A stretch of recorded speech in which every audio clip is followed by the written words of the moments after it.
한국 현대 문학에서 딱 한 권만 꼽으라면 아마 많은 분들이 이 책을 떠올릴 거예요. 바로 조세희 작가의 난장이가 쏘아올린 작은 공인데요. 오늘은 이 작은 책이 어떻게 한 가족의 비극을 통해서 우리 사회의 거대한 모순을 정면으로 겨놓는지 그 이야기를 한번 깊이 들여다보겠습니다. 보통 소설은 주인공이 등장하면서 시작하잖아요. 그런데 이 이야기는 좀 다릅니다. 어떤 인물이 아니라 아주 차갑고 뭐랄까 비정한 문서 한 장으로 시작돼요. 바로 철거 계고장. 어느 날 아침 툭 던져진 이 종이 한 장이 정말 한 가족의 삶을 송두리째 흔들어 버립니다. 소설 속 화자의 독백이 이 상황을 정말 적나라하게 보여주는데요. 들어보세요. 천국에 사는 사람들은 지옥을 생각할 필요가 없다. 그러나 우리 5식구는 지옥에 살면서 천국을 생각했다. 와, 정말 이 한 문장이 이 소설 전체를 관통하는 것 같아요. 극심한 불평등 속에서 어떻게든 희망을 놓지 않으려는 그 절박함. 바로 이 지옥 같은 현실과 꿈꿔야만 했던 천국, 이 사이의 거리가 이 가족의 비극이 시작되는 지점인 거죠. 자, 그럼 첫 번째 이야기, 천국과 지옥, 그리고 계고장입니다. 대체 이 종이 한 장이 뭐라고 한 가족을 그렇게 절망의 벼랑 끝으로 내몰았을까요? 계고장에 담긴 내용은 정말 가혹해요. 주소지 한번 보세요. 서울특별시 낙원구 행북동. 이름은 참 역설적이죠. 현실은 전혀 낙원도 행북도 아니었거든요. 20일 안에 스스로 집을 허물어라. 안 그러면 우리가 당신들 돈으로 부숴버리겠다. 이런 통보였던 거예요. 그럼 보상은? 보상으로 나온 게 바로 아파트 입주권인데 이게 또 문제입니다. 이 가족이 절대로 감당할 수 없는 엄청난 분양가의 아파트였거든요. 그러니까 이건 뭐 보상이 아니라 사실상 빠져나갈 수 없는 덫이나 마찬가지였던 거죠. 아니, 어떻게 하다가 이렇게까지 막다른 길에 몰리게 된 걸까요? 그 이유를 알려면 이 가족의 과거, 그러니까 대대로 이어진 그 억압의 역사를 좀 들여다봐야 합니다. 여기서 중요한 단어가 바로 노비입니다. 물론 공식적으로는 오래전에 없어진 제도잖아요. 하지만 그 사회적, 경제적인 굴레, 그 꼬리표는 수세대에 걸쳐서 이 가족의 발목을 계속해서 붙잡고 있었던 겁니다. 이 타임라인을 보시면 그 흐름이 한눈에 보일 거예요. 재산처럼 팔려다녔던 조상들, 그리고 신분제는 폐지를 했지만 세상 물정 몰라 모든 걸 잃어버린 증조 할아버지, 또 평생 5가지가 넘는 험한 일을 하면서 몸이 망가진 아버지, 그리고 그 자녀들은요. 배울 기회도 없이 공장으로 가야만 했죠. 이게 단순히 한 개인의 실패의 이야기일까요? 아니죠. 이건 정말 벗어날 수 없는 구조적인 가난의 대물림 그 자체였습니다. 화자인 큰아들 영수가 이런 말을 해요. 우리의 조상은 상속, 매매, 기증, 공출의 대상이었다.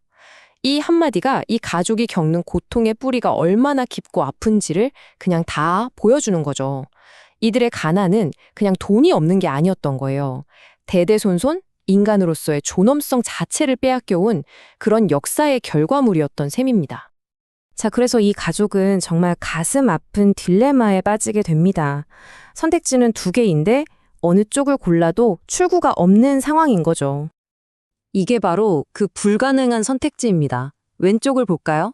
아파트 입주권을 어떻게든 지킨다. 이건 새 집이라는 꿈을 지키는 거죠. 하지만 그러려면 58만 원이라는 어마어마한 빚을 져야 해요. 오른쪽은요? 입주권을 판다. 그럼 당장 25만 원 정도의 현금이 생겨요. 하지만 그 돈으로 빚 갚고 나면 남는 게 거의 없어요. 유일한 집도 잃게 되는 거고요. 그러니까 미래를 선택하면 현재가 무너지고 현재를 선택하면 미래가 사라지는 정말 완벽한 막다른 골목인 셈이죠. 그리고 이 모든 딜레마의 상징이 바로 이겁니다. 식칼 자국이 선명하게 남은 알루미늄 표찰. 이건 그냥 문패가 아니에요. 우리가 여기에 살았다 하는 유일한 증거물이자 이제는 팔아넘겨야만 하는 가족의 존재증명서 같은 거였죠. 이 작은 숫조각 하나에 가족의 희망과 절망이 전부 담겨 있었던 겁니다. 이런 극심한 압박 속에서 가족들은 결국 찢어지기 시작해요. 남동생 영호는 이건 우리 집이야 하면서 끝까지 싸우겠다고 하고요. 화자인 영수는 법은 저들 편이야 하면서 현실을 받아들이려 하죠. 그리고 딸 영희는 다른 식구들은 생각지도 못한 아주 절박한 결심을 하게 됩니다.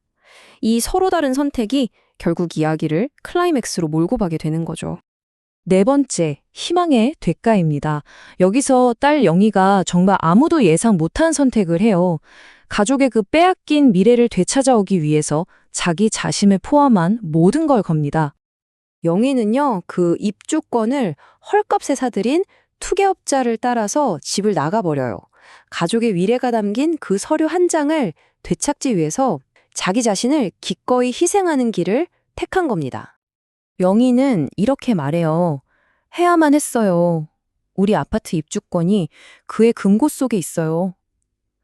이 말에서 영희의 그 단호한 결심이 느껴지지 않나요? 이건 그냥 무력하게 당하는 희생이 아니었어요. 가족을 구하기 위한 아주 능동적이고 처절한 싸움이었던 거죠. 그리고 결국 영희는 빼앗겼던 걸 되찾아오는데 성공합니다. 하지만 그녀가 모든 걸 걸어서 되찾아온 그 희망 뒤에는 정말 돌이킬 수 없는 끔찍한 비극이 기다리고 있었어요. 자, 이제 마지막 이야기입니다. 난장이가 쏘아 올린 공. 드디어 소설의 제목이기도 한 바로 그 작은 공이 하늘로 쏘아 올려집니다. 이건 아버지의 마지막, 너무나 비극적인 비행이었죠. 아버지의 꿈과 현실은 이렇게나 달랐습니다. 아버지는 늘 달나라로 탈출하는 꿈을 꿨어요. 하지만 현실은 어땠죠? 가난에 갇혀 117cm, 32kg의 쇠약해진 몸으로 집이 무너지는 걸 지켜봐야 했죠. 아버지는 하늘을 향해 종이 비행기를 날리곤 했지만 결국 마지막에 그가 쏘아 올린 건 희망의 종이 비행기가 아니라 공장 굴뚝에서 던진 자기 자신의 몸이었습니다. 정말 비극적인 결말이죠. 딸 영희의 희생으로 겨우 되찾은 그 아파트 입주권. 그게 가족의 손에 들어왔을 땐 아버지가 이미 철거된 공장 굴뚝에서 시신으로 발견된 후였습니다. 그들이 그렇게나 간절히 원했던 미래는 가장 소중한 사람을 잃고 나서야 도착한 거예요. 어쩌면 작가가 정말 하고 싶었던 이야기는 소설 속 지식인 지섭의 이 대사에 담겨 있는지도 모르겠습니다. 사람들은 사랑이 없는 욕망만 갖고 있습니다. 그래서 단 한 사람도 남을 위해 눈물 흘릴 줄 모릅니다. 이런 사람들만 사는 땅은 죽은 땅입니다. 결국 이 소설은 단순히 한 가족의 슬픈 이야기가 아닌 거죠.